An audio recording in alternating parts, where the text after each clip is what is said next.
काशी विश्वनाथ मंदिर का निर्माण राजा टोडरमल ने करवाया था। माँ गंगा ने मुझे गोद लिया है, काशी वासियों ने बनारस की बना दिया। काशी में पहले और आज में जमीन आसमान का फर्क दिखाई देता है। मोदी इसलिए हैवी वेट पहलवान है, बहुत काम किए हैं, हॉस्पिटल से लेके हर चीज का करा है। नरेंद्र मोदी भगवान स्वरूप अवतार हुए हैं। कांग्रेस का खाता भी नहीं खुलेगा। वायनाड क्यों छोड़ना पड़ा? वो पराजय देख चुके हैं। काशी अपने परिवार, अपने घर, अपनी मिट्टी से जुड़े लोगों को निश्चित अवसर देगी। नमो घाट पर हम खड़े हुए हैं।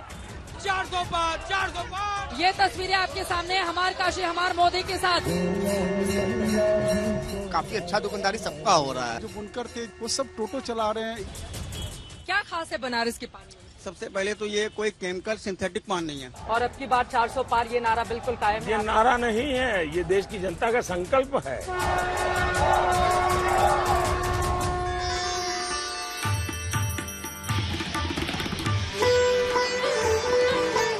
काशी जो अविनाशी है, जहाँ गंगा है, घाट है, मंदिर है, साधु हैं, संत हैं, अघोरी हैं, सैलानी हैं, श्रद्धालु हैं, गलियां हैं, लस्सी है, पानी है।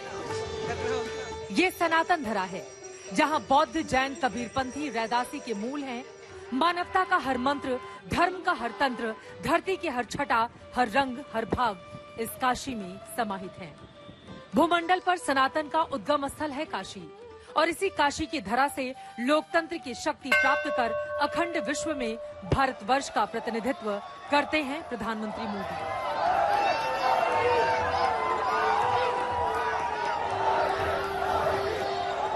आज इसी काशी की धरती पर गंगा अवतरण के दिन सप्तमी की तिथि, अभिजीत मुहूर्त और आनंद योग में सनातन के तमाम संस्कारों संग लोकतंत्र की चुनावी रणभूमि में पीएम मोदी ने अपने कदम रखे। जहां बीजेपी की ओर से उम्मीदवार प्रधानमंत्री नरेंद्र मोदी को टक्कर देने के लिए इंडिया गठबंधन ने कांग्रेस पार्टी के उम्मीदवार अजय राय को उतारा है। कर्पूर गौरम करुणावतारम संसारिसारम भुजगेंद्रहारम सदा वसंतम हृदयारविंदे भवम भवानी सहितम नमामि। नमस्कार, जॉय बाइक रिपोर्टर में आप सभी दर्शकों का बहुत बहुत स्वागत है। आपके साथ मैं हूं चित्रा त्रिपाठी। काशी विश्वनाथ की नगरी में इस वक्त मेरी मौजूदगी है। नमो घाट पर हम खड़े हुए हैं। नमो की है इस बार कड़ी और बड़ी परीक्षा, और उसी बात की करने आए हैं हम बनारस में पड़ताल। इस बार का वोट किस मुद्दे पर पड़ने जा रहा है? नरेंद्र मोदी हैट्रिक लगाने के लिए चुनावी मैदान में है। अब की बार 400 पार का नारा दिया जा रहा है, और भारतीय जनता पार्टी बीते 10 सालों में अपने स्वर्णिम काल में है। ऐसे में उससे भी बड़े और कड़े लक्ष्य को लेकर जिस तरह से प्रधानमंत्री आगे बढ़ रहे हैं, क्या मिलेगी उसमें कामयाबी? कौन कौन सा ऐसा मुद्दा है जो हर घर इस वक्त गूंज रहा है? आज इसी बात की करने वाले हैं काशी से पड़ताल। काशी में यूं तो सनातन काल से गंगा की ये अविरल धारा यूं ही बहती रही है, लेकिन वाराणसी में सियासत की धारा ने पिछले एक दशक से जो करवट ली है, उसकी सबसे बड़ी अनुभूति गंगा के इन्हीं घाटों पर होती है। गंगा के घाटों की चमक में वाराणसी की सियासत कितना चमक रही है, इसका अंदाजा लगाने के लिए हमारी टीम सबसे पहले गंगा घाट पर मौजूद मतदाताओं से ही काशी के मिजाज की पड़ताल शुरू की। मोदी इसलिए हैवी वेट पहलवान है, अपोनेंट में 45 केजी नहीं है। How they can win? क्या काम किए हैं? रोड का है, घाट का है, संकुल बनाए हैं, हॉस्पिटल से लेके हर चीज का करा है। काशी में किसी और की दाल नहीं गलेगी? किसी और की नहीं गलेगी। हर हर मोदी, घर घर मोदी। हर हर मोदी घर। बेरोजगार होके घर घर मोदी, हर हर मोदी कर रहे हैं, इसे रोजगार नहीं मिलना है। अभी आप इस रास्ते पे चले जाइए, दिखेगा आपको इंजीनियर चाय वाला, MBBA जो है फलाने वाला, डॉक्टर घूम घूम के कार्य कर रहा है। ऐसा कुछ नहीं है। सड़क से लेकर चंद्रमा तक जो आगे विकास किया हो, ऐसे विकास पुरुष का नाम इतिहास के पन्नों में सुनहरे अक्षरों में लिखा जाएगा। काशी में हुआ बदलाव काशीवासी तो महसूस करते ही हैं। जो पर्यटक और श्रद्धालु भी काशी आते हैं, उन्हें यह बदलाव सुखद भी लगता है और उम्मीदों से भी भर देता है। सुबह बनारस का ये मंच है जिस पर मैं बैठी हुई हूँ, और मेरे साथ ये प्यारी प्यारी बेटियां मौजूद हैं। जब बेटियों की बात होती है, महिलाओं की बात होती है, तो उसके लिए काशी के अलग हिस्सों में चलकर महिलाओं से हम जानेंगे कि नरेंद्र मोदी ने क्या काशी का विकास उस रूप में किया है जिसका दावा बीजेपी की ओर से किया जाता है। कहते हैं काशी की सुबह और अवध की शाम का कोई जोर नहीं। गंगा के घाट पर भी हमने सुबह सुबह आए लोगों से पूछा कितनी बदली है काशी। पिछले 10 साल में क्या बदला है काशी? बहुत बहुत कुछ बदला है। यहाँ घाट तो दिखाई दे रहे हैं और बाकी तो आप तो एयरपोर्ट देख चुके हैं कि मतलब बहुत रोड हाईवेज मतलब इतना सारा कुछ बदला। मंदिर से लेके एजुकेशन से लेके इवन एटीट्यूड से लेके जो टूरिस्ट आ रहे हैं अब जो यहाँ पे बनारस में। ये जो परीक्षा है उसमें क्या रहेगा नंबर उनका? बहुत अच्छा अव्वल नंबर रहेगा। गंगा के इसी 80 घाट पर महामंडलेश्वर हिमांगी सखी भी मौजूद थी, जिन्होंने पीएम मोदी के समर्थन में अपनी उम्मीदवारी छोड़ दी थी।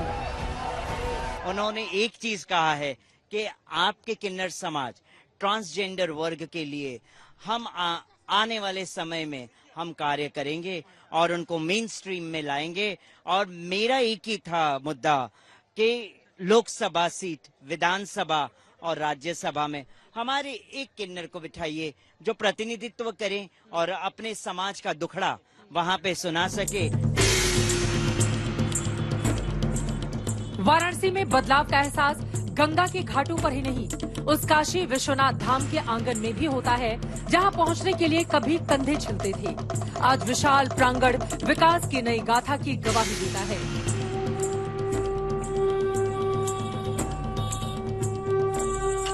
काशी विश्वनाथ मंदिर का निर्माण राजा टोडरमल ने करवाया था। बाद में उस मंदिर को औरंगजेब ने खंडित कर दिया था, जिसके बाद 1735 में इंदौर की रानी देवी अहिल्याबाई ने उसका पुनर्निर्माण करवाया और उसके बाद लंबा अरसा बीता, 286 साल गुजर गए। फिर बतौर प्रधानमंत्री इस पूरे हिस्से के पुनर्निर्माण और इसके विकास का काम नरेंद्र मोदी की ओर से किया गया। मौजूदा व्यवस्था ऐसी है कि 70,000 लोग यहाँ पर आकर भगवान के दर्शन पा सकते हैं। काशी विश्वनाथ मंदिर का उत्थान समग्र भारतवर्ष और विश्व के शिव भक्तों के लिए कितना सुखद है और कैसे सनातन की नींव पर व्यवस्था और समृद्धि का वट वृक्ष आकार ले सकता है, ये हमें काशी विश्वनाथ के सीईओ ने विस्तार से समझाया।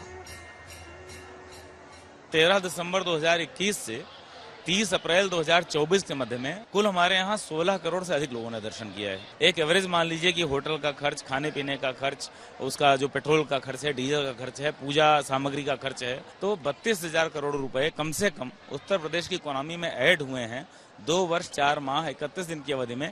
तो इकोनॉमी पर इंडस्ट्री से बहुत वृहद प्रभाव आया है, इसका अर्थव्यवस्था भी लाभान्वित हुई है। धर्म के लिए जब आदमी आता है तो उसका आचार विचार व्यवहार क्या होता है, उससे लोकल स्थानीय संस्कृति है, स्थानीय संस्कृति और समृद्ध होती है। वाराणसी के सबसे बड़े धार्मिक आकर्षण काशी विश्वनाथ मंदिर से फूटती विकास की रोशनी में आज बनारस का वैभव दमकता है, क्योंकि पिछले 10 सालों में बनारस ने सियासत का सांचा बदल डाला है। कुछ लोग थे जो वक्त के सांचे में ढल गए, कुछ लोग हैं जो वक्त का सांचा बदल रहे। समय के सांचे को अपने हिसाब से परिवर्तित करके अपने राजनीतिक जीवन में कभी कोई भी चुनाव जो खुद के लिए लड़ा जाने वाला हो, इस शख्सियत ने नहीं हारी है। हर दिन खुद के लिए नए लक्ष्य निर्धारित करते हैं और उसको पूरा करने के लिए उतना ही प्रयत्न करते हैं। विश्व के सर्वाधिक लोकप्रिय नेताओं में से एक प्रधानमंत्री नरेंद्र मोदी जी हमारे साथ जुड़ चुके हैं। एक क्रूज पर हमारी मौजूदगी है। आपका बहुत बहुत स्वागत है प्रधानमंत्री जी। नमस्कार, आज तक के दर्शकों को नमस्कार। आपने भव्य रोड शो कर लिया है और अब 2024 के लिए क्या है लक्ष्य उत्तर प्रदेश को लेकर आपका? उत्तर प्रदेश तो खैर हमें भरपूर आशीर्वाद देगा ही देगा। हाँ। कोई कमी नहीं रहने देगा। कांग्रेस का खाता भी नहीं खुलेगा। यहाँ पे खाता भी नहीं खुलेगा कांग्रेस का खाता भी नहीं खुलेगा। रायबरेली से तो राहुल गांधी मैदान में है। वो मीडिया के लिए बहुत महत्वपूर्ण परिवार है और मीडिया के लोग उस परिवार को बहुत संभाल भी रहे हैं और शायद उनकी कुछ मजबूरियां रही होगी पिछले 7-8 साल में, तो वो संभाले। मुझे उसके लिए कुछ कहना नहीं है। मैं तो जमीन का आदमी हूँ, गरीब माँ का बेटा हूँ। और ये भी कह रहे हैं आप 40 सीटों के आसपास रहेगी कांग्रेस, तो क्या दक्षिण भारत से उसका सुपड़ा साफ होने जा रहा है? मतलब राजनीतिक मैं साफ मानता हूँ कि वो वायनाड क्यों छोड़ना पड़ा उनको, क्यों भागना पड़ा। वो पराजय देख चुके हैं और वायनाड से भागने के बाद रायबरेली आने के निर्णय के पहले उन्होंने अपनी भाषा, टोन बहुत ही तीखा कर दिया है और अनाप शनाप चीजें बोल रहे हैं। तो केरल ने उनको बहुत सबक सिखा दिया है। केरल शायद उनको पहचान गया है। उत्तर प्रदेश के लोगों ने हमेशा, चलो भाई बड़े उदार चरित लोग हैं यहाँ के, तो उन्होंने चलाया। अब वो कहते तुम हमें दगा दे करके भाग गए थे, चलो भाई अमेठी से हार गए, एक बार भी आए थे क्या? मान ली हार गए, एक बार भी आए थे क्या? यहाँ सपा के साथ है वो। ऐसा है, किसके साथ है? वो पहले भी सपा बसपा कांग्रेस तीनों निकल चुके थे। ये दो नौजवान भी पहले रील उतारते थे ट्रक पे चढ़ करके, काली बंडी पर जैकेट पहन करके, लेकिन उत्तर प्रदेश की जनता इन दोनों को पहचान गई है।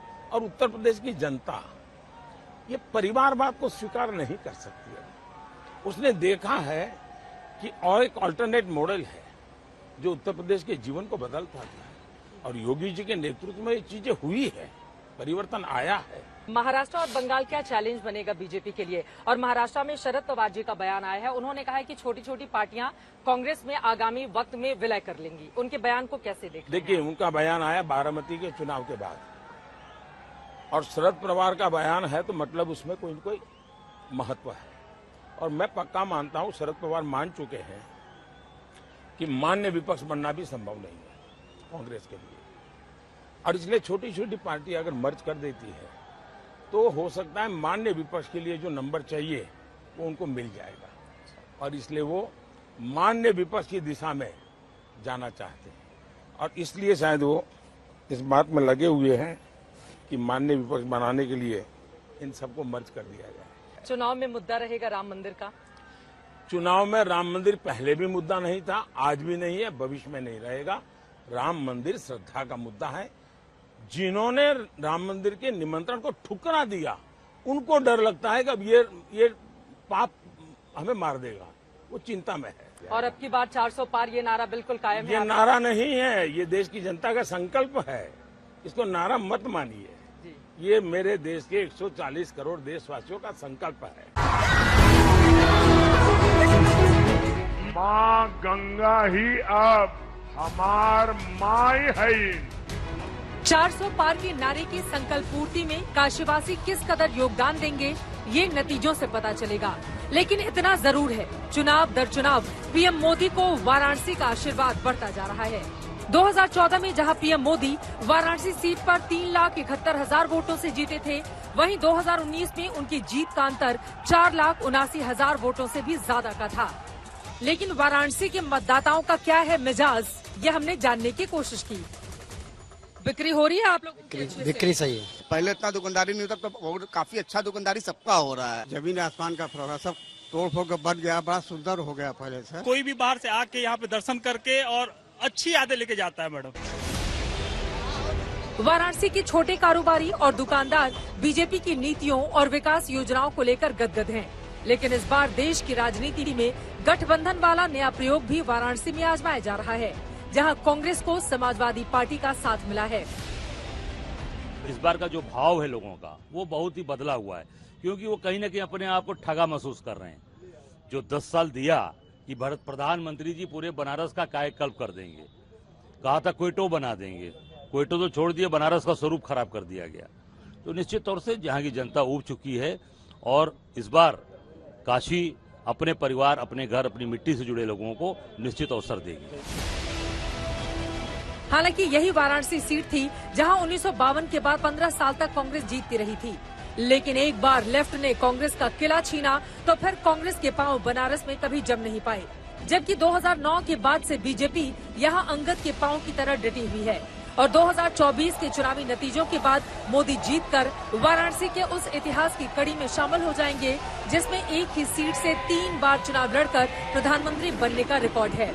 इस फहरिस्त में अब तक पंडित जवाहरलाल नेहरू पहले पीएम रहे हैं, जो फूलपुर से 1952, 57, 1962 में 3 बार जीते और भारत के प्रधानमंत्री रहे।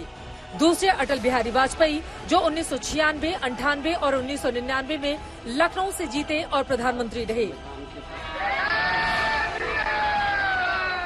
और अब ये मौका पीएम मोदी को मिला है, जबकि विपक्षी दलों को लगता है कि धर्म और जाति के वोट बैंक जोड़कर गठबंधन का उम्मीदवार यहां से जीत सकता है, क्योंकि वाराणसी सीट पर मुस्लिम वोटर बड़ा फैक्टर है। यहाँ करीब 3 लाख मुस्लिम मतदाता हैं, 2.5 लाख ब्राह्मण, 2 लाख वैश्य, 1.5 लाख कुर्मी, 1.5 लाख यादव, 1.5 लाख भूमिहार, 80,000 दलित, 80,000 चौरसिया, 65,000 कायस्थ, अन्य वोटर 1,30,000। हालांकि वाराणसी से पीएम मोदी की पहली बार उम्मीदवारी के साथ ही इस पूरे क्षेत्र की सत्ता का चरित्र बदल गया। वाराणसी जैसे आध्यात्मिक केंद्र वाले क्षेत्र की राजनीति का प्रभाव पूर्वांचल से बिहार तक पड़ा और करीब 125 लोकसभा सीटों पर धर्म, जाति, समुदाय, संप्रदाय से आगे बढ़कर नरेंद्र मोदी की उम्मीदवारी ने बीजेपी की राजनीति और सत्ता के चरित्र को विकासवादी सियासत के हाईवे पर लाकर खड़ा कर दिया। पर्यटकों की बढ़ती तादाद में बनारस की सड़कें सिकुड़ती हुई नजर आती हैं। चौड़ी सड़कों की जरूरत अब शहरवासी भी महसूस करते हैं, लेकिन पुराने बनारस में ये चुनौती बड़ी दिखती है। गोदौलिया आइए और बनारस का पान नहीं खाइए, भला कैसे हो सकता है। हम आ चुके हैं एक पान की दुकान पर। अनूप दामा जी इस वक्त हमारे साथ मौजूद हैं और ये पान तैयार कर रहे हैं हमारे लिए स्पेशली। कौन आ रहा है? बस पीएम साहब हैं, मोदी साहब। पीएम साहब हैं। तो खुशी होती है आप लोगों को कि सांसद से बढ़कर आप लोग पीएम चुनते हैं? हम लोगों ने बहुत भाग्यशाली हैं कि भारत के प्रधानमंत्री पीएम हैं, हमारे बनारस के सांसद हैं। जो एक ग्रेड है उसके बारे में कुछ भी कहा जाए कम है। ठीक है, चलिए बहुत धन्यवाद। और ये हमारा पान तैयार हो चुका है।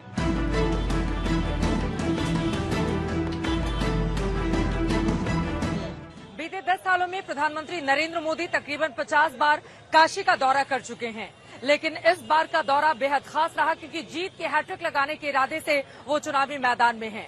ऐसे में बड़ा सवाल ये उठ रहा है कि क्या काशी विश्वनाथ का आशीर्वाद मिलेगा नरेंद्र मोदी को? क्या अब की बार होगा 400 पार? क्या नरेंद्र मोदी पंडित नेहरू के लगातार 3 बार प्रधानमंत्री बने रहने के रिकॉर्ड की कर लेंगे बराबरी? क्या होगा भविष्य में, इस पर रहेगी आज तक की नजर। अभी के लिए हमें दीजिए इजाजत। कैमरामैन पवन कुमार और संजय कुमार के साथ चित्रा त्रिपाठी, काशी आज तक।